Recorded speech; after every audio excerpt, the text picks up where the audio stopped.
Masu kallon mu barkanmu da wannan lokaci, barkanmu da sake kasancewa da ku daga nan gidan talabijin na Alsababa ta cikin shirin ruwan dare. Shirin da har kullum kan yin waiwaye da nazari da dubi akan batutuwa masu ɗimbin yawa da suka shafi harkokin ilimi, aikin gona, al'adu, tarihi da kuma kasuwanci da kuma harkokin da suke na yau da kullum ga rayuwar al'umma. A cikin shirinmu na yau mun gayyaci ƙwararren likita wanda yake ya yi fice a fagen harkokin magance matsalar yoyon fitsari na maza da mata wanda ake kira urologist. Ba wani bane, shine ƙwararre akan wannan fage wanda shine shugaban asibitin kula da matsalar yoyon fitsari ta ƙasa ma baki ɗaya, domin ita kaɗai ce ta farko a Najeriya, kuma musamman ma arewacin Najeriya, wanda take a nan Kano, mallakar gwamnatin jihar Kano. Shine Dr. Balaraba Umar Muhammad, wanda da shi za mu tattauna a cikin wannan zaure domin kawo irin batutuwan da suka shafi harkokin lafiya da irin cigaban da wannan harkar lafiya musamman a wannan asibiti ta samu ƙarƙashin jagorancin mai girma gwamna Abba Kabir Yusuf a cikin shekaru ukun nan. Da farko mun ka tuntuɓi Dr. Balarabe Umar Muhammad bisa irin yadda ya ga ma'aikatar nan da take kula da samarwa da tantancewa da kuma rarraba magunguna da kayan aikin asibiti ta mallakar gwamnatin jihar Kano, wadda ake kira to Drug and Medical Consumable Supply Agency, wanda hukuma ce da pharmacist Gali Sule yake jagorantar ta a wannan jiha tamu ta Kano mai albarka. Kuma ita wannan hukuma tana bukukuwa ne na cika shekaru uku na mai girma gwamna a matsayin zababben gwamna, wanda shi pharmacist Gali Sule yake jagoranta. To Dokta, kafin mu shiga cikin shirin gadan-gadan, bari mu fara jin irin ayyukan ita wannan asibiti taka da kake wa jagoranci da yadda al'umma za su fahimci aikin. Sunana Dr. Balarabe Umar Muhammad, ni ƙwararren likita ne a ɓangaren urology, wato cututtuka da suka shafi ƙoda da kuma mafitsara. Shine cututtukan da suka shafi urology, wato ƙoda da kuma mafitsara. Mafitsaran za ta iya kasancewa ɓangaren mata ko kuma maza, amma dai kuma mun fi mu'amala da cututtukan da suka shafi maza, wanda suka shafi kamar prostate cancer, male infertility, wato maza wanda ba su haihuwa. Shine dai abin da muka fi ƙwarewa, shine ɓangaren urology. Wannan asibiti na urology asibiti ne wanda yake ya ƙware a wannan ɓangaren cututtuka.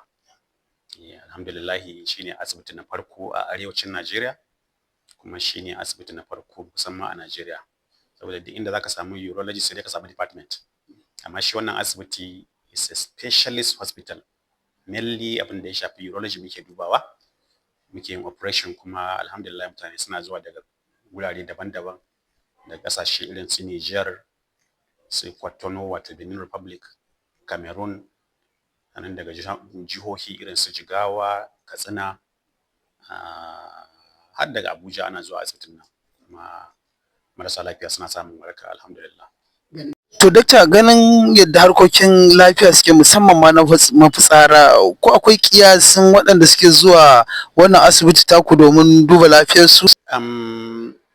Ana samun marasa lafiya aƙalla ba ƙasar ba. A wata mukan samu marasa lafiya fiye da 1000 a wata ɗaya. Duk watan duniya za mu samu marasa lafiya ba sa ƙasa da 1000 a wannan asibiti, da wanda za su zo a yi musu operation, da wanda za su zo kawai iyakaci a rubuta musu magani su tafiya su. Dokta, akwai hukuma da gwamnatin jihar Kano ta samar domin samar da ingantattun magunguna da kayan aikin asibiti domin rabawa ga asibitoci mallakar gwamnati domin samawa al'umma magunguna cikin sauki. Ku ne kuke amfana kai tsaye ga wannan hukuma a matsayin ku na shugabanni ko kuma ma'aikatan harkokin lafiya a asibitocin ku. Ya kuke kallon gudunmawar da ita wannan hukuma take bayarwa ne wajen inganta lafiyar al'ummar jihar Kano baki? To alhamdulillah wannan hukuma ta wato hukumar wadda ake ce mata DMCSA, wato Drug Medical Consumable and Supply Agency, hukuma ce wadda take raba magunguna ga asibitocin jihar Kano, kuma take raba kayayyakin ake yin operation da su, wato consumables na yin surgeries wanda ake wa mutane rashin lafiya, ake marasa lafiya ayyuka da su.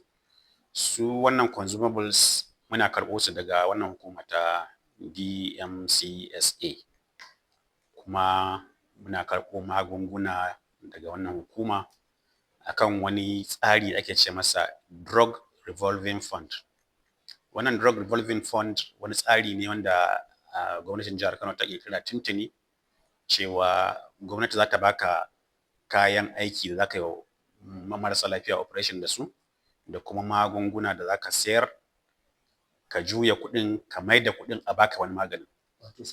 Sabata juta shine revolving fund. To haka wannan hukuma take yi, za ta ba mu magunguna da kuma kayan aiki na operation, sayar da su ga marasa lafiya, mai da kuɗin a ƙara ba mu wasu. Haka kuɗin ake ta juya su, shine kamar da kai faɗa, shine sabata juta na magunguna da kuma consumables na operations.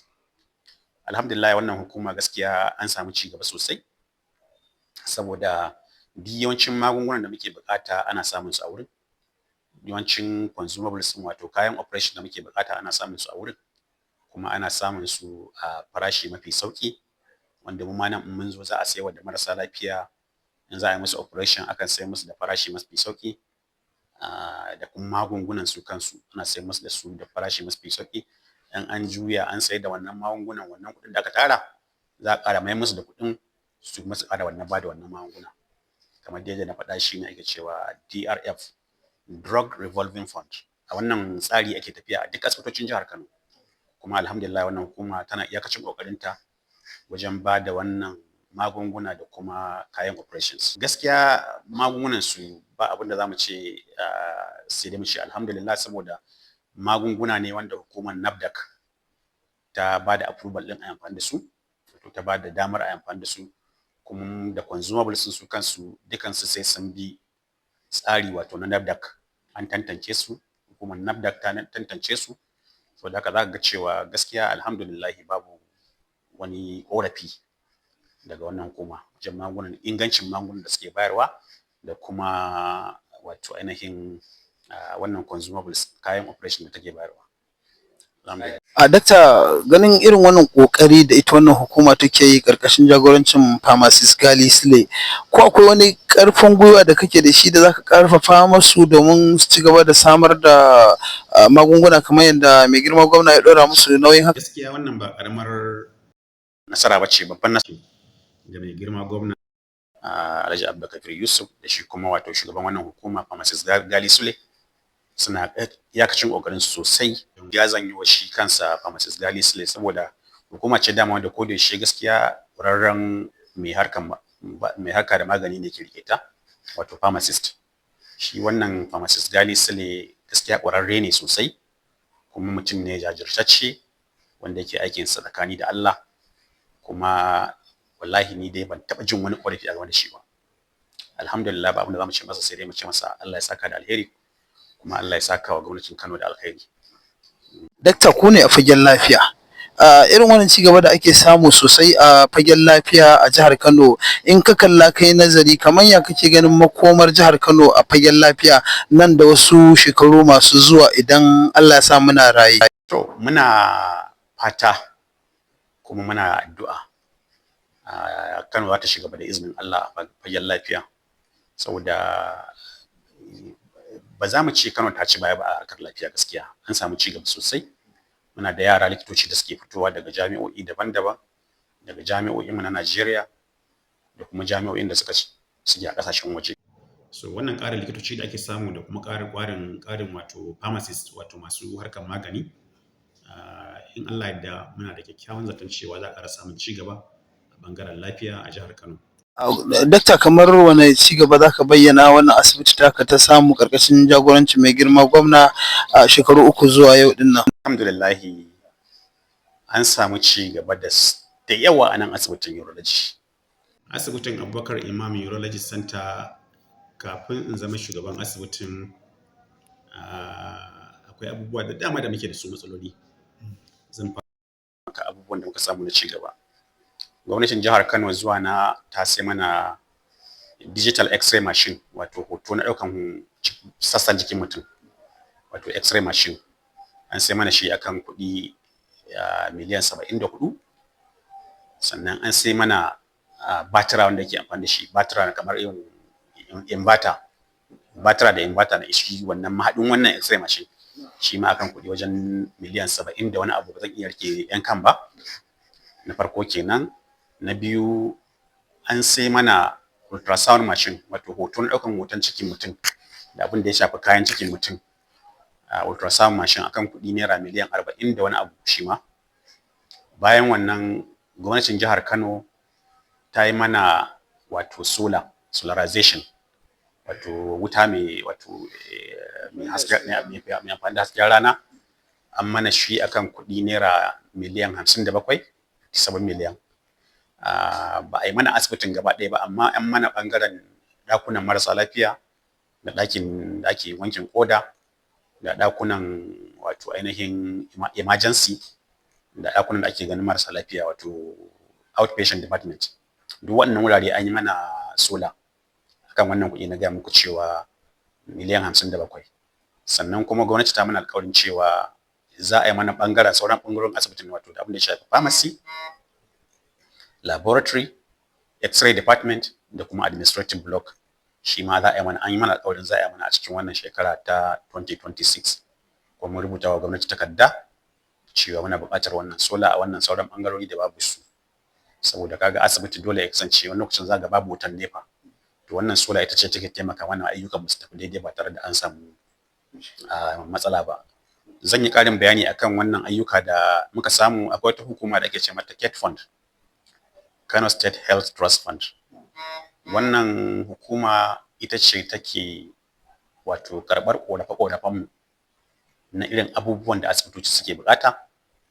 In muka tura mata, ita kuma za su rubuta wa gwamna ya bada approval, su kuma wannan hukuma ta KET Fund su zo su mana su gabatar da wannan ayyuka. Duk wannan ayyuka da na lissafa maka, da x-ray machine da muka samu, da aikin solar da aka yi mana, da ultrasound machine da aka yi mana, sannan an gyara mana ambulance mu. Da ambulance mu it was grounded, akan duwatsu take. Da zuwan na muka rubuta takarda aka gyara mana ambulance mu ta koma kamar sabuwa. So duk wannan ci gaba ne, abubuwa ne da wannan hukuma ta KET Fund ta mana. Ba abin da zamu ce sai dai mu ce Allah ya saka musu da alheri. Ita kanta shugabar wurin, wato ita shugaban KET Fund din, Dr. Fatima Usman Zahraddin, jajirtacciyar likita ce, kuma muna mata godiya da irin wannan taimako da take bamu, da taimako da ta ba duk sauran asibitocin jihar Kano. Dan ba mu kaɗai bane, duk yawancin asibitoci zaka ga in ka je zaka ga KET Fund intervention. So Allah ya saka mata da alheri, Allah kuma ya saka wa mai girma gwamna da alheri. Madalla, dakta, kamar wannan irin ci gaba da aka samu, ba mu sani ba ko akwai kalubale da wannan asibiti take fuskanta. Ito gaskiya yanzu babbar matsalar mu ba za ta wuce ragowar wannan wannan sola din ba, inda ya rage ba ba, da kuma gyaran wato dakunan mu na marasa lafiya. Akwai dakunan marasa lafiya ward A, ward B, ward C, duk dakuna ne wanda marasa lafiya suke kwance. Wato tun daga asibiti, tun daga tsohon asibiti ne gwamnatin jihar Kano ta saye shi. Gaskiya dakunan suna buƙatar gyare-gyare, kamar misalin harkar ƙofofi, cancanja ƙofofi, a saka air conditions, da fankoki. Da wasu lokacin za ka ga cubanci abinda asibiti ke samu ba zai iya wannan gyare-gyaren ba, dole sai gwamnati ta yi. To in har Allah zai sa a samu a gyara wannan dakunan ward A, ward B, ward C, sannan kuma alhamdulillah ana da ci gaba da muka samu. Da muna yin wankin koda a nan asibitin, wato dialysis kenan. To sai machines din mu gaba ɗaya guda 4 suka lalace, kuma ba za su gyaru ba. Alhamdulillah na rubuta takarda zuwa mai girma kwamishinan lafiya cewa muna buƙatar wannan machines na dialysis, kuma mai girma kwamishina ya tura wa mai girma gwamna wasiƙar takardar mu cewa ana buƙatar dialysis. Mai girma gwamna ya bada approval ɗin kuɗi miliyan 89 miliyan akan a sai wannan dialysis. To satin da ya wuce nake samun labarin cewa an bada kwangilar siyo wannan machines, wannan dialysis machines ɗin. Muna fata nan da ba da daɗewa ban Allah da zaka mana wannan machines na wankin koda, kuma marasa lafiya za su ci gaba da amfana da wannan machines insha Allah. Dakta, kamar yadda aka sani a fagen lafiya abu ne mai wahalar gaske, kuma ana da watakil ko karancin likitoci da kuma yadda ma ake kula da su a Najeriya. Likitoci da yawa suna fita zuwa kasashen waje, ba mu sani ba ko sashin kuɗin nan na masu kula da yoyon fitsari ana irin wannan zaizayewa zuwa kasashen waje domin samun lafiya, kwanciyar hankali a aikin likita. A gaskiya a duk asibitocin jihar Kano akwai karancin likitoci, wannan gaskiya ce ba za mu ɓoye ta ba. Haka ma kuma a urology center, Abubakar Imam Urology Center, yanzu magana da nake maka, mu likitoci wanda za mu kira kanmu kwararrun likitoci, wato urologist, consultant urologist, mu 3 ne kawai. Sai medical officers wanda su likitoci ne amma ba su kware a bangaren ba, amma saboda sun daɗe suna aiki a wurin, sun dan samu wasu wato experience na bangaren asibitin, to amma ba su da takardar shaidar cewa sun kware. To gaba ɗayan me yanzu magana da nake maka, wallahi mu dai urologist mutum 3 ne kawai, su kuma medical officers mutum 6 ne, so haga mu 9 kenan ko. Sannan muna da likitoci kuma wanda suka karanci, ƙwararrun likitoci wanda suka karanci radiology, wato bangaren daukan hoto da kuma yin report akan hoton, su kuma guda 2, su ma consultant ne guda 2. So gaskiya muna da karancin likitoci a bangaren urology a jihar, kamar yadda ba za a iya boye gaskiya ba, ana buƙatar sosai. Dan gaskiya lokacin zaka ga kamar yadda na faɗa, akalla ba kasar muna ganin patient 1000 a wata, ko ma yafi haka din. Wani lokacin zaka ga marasa lafiya sun zo sun fi ƙarfin likitocin da za su gansu. Za ga mutane misalin rana mara lafiya sun zo sun fi 150, kuma likitocin da za su gansu ba su fi su 2 ba. To sai ga likitan mutum ya kai karfe 4 na yamma yana ganin marasa lafiya, sai ga mutum ya zama exhausted saboda marasa lafiyan sun fi karfin likitocin. So muna fatan ubangiji Allah ya sa gwamnatin jihar Kano ta dauki likitoci da yawa a jihar Kano, kuma a ƙara tura yara karatun likita. Kuma muna fata wannan asibiti na Abubakar Imam Urology Center zai samu karuwa da likitoci. Muna da labarin an ɗebi likitoci amma har yanzu ba su offer ba. To muna fata idan Allah ya sa an bada offer din, a turo likitoci wannan asibiti, za a samu ci gaba sosai insha Allah. To masu kallon mu, ma iya cewa lokaci yayi mana halinsa, amma ba wai dan wannan hira ta ƙare ba, sai dai kuma a madadin kowa da kowa, musamman jagoran shirin da kuma manya-manyan shugabannin wannan gida, da ku kanku masu kallo da kuka saurare mu kuma kuka kalle mu, da babban bakon mu Dr. Balarabe Umar Muhammad, babban likita a asibitin kula da yoyon fitsari ta Abubakar Imam da ke Kano. Dakta, muna maka maraba kuma muna fatan za a koma gida lafiya.